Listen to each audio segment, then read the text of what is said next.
պատերազմի սպառնալիքի հետ կապված այս Այո, բոլորիս Նիկոլ Փաշինյանը ասում է, որ պատերազմի դուռը բացում են Քոչարյանը,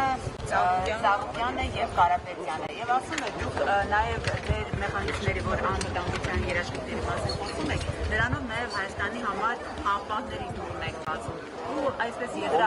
խաղապահներ բերելու դուռն եք բացում եւ ասում է նաեւ, որ չի կարելի նույն փոքրի վրա երկու անգամ կանգնել եւ պետք է կանգնողներին մերժել ընդմիշտ։ Հիմա ուզում եմ դուք արձագանքեք, նախ դուռն եք բացում պատերազմի եւ երբ որ խոսում եք բայց այս ամբիոնից բավական մանրամասնորեն անդրադարձ ունեցել են այդ հարցին։ Ընդհանրապես մարդ, ով երկրի գլխին 3 պատերազմ է բերել, իրավունք ունի խաղաղություն բառով։ Այդ մարդը չի հասկանում ինչ է խաղաղություն, բայց չի հասկանում։ Իր համար խաղաղությունը դա Իլհամ Ալիևի բարի վերաբերմունքն է իր նկատմամբ։ Բայց դա իր համար համապարփակ, այսպես ասենք, խաղաղությունն է։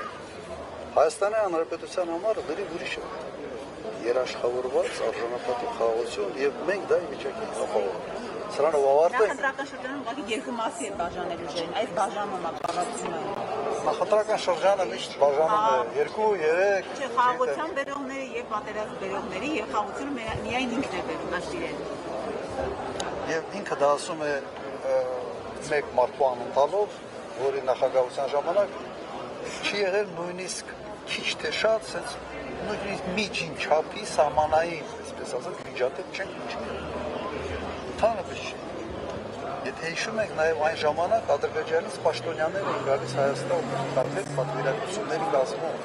եւ մենք շոու չէինք սարքում։ Հիմա այդ հավի պատմությունը պատմեցի, հիմա լրիվ նույն պատկերն է բոլոր ուղղությունները։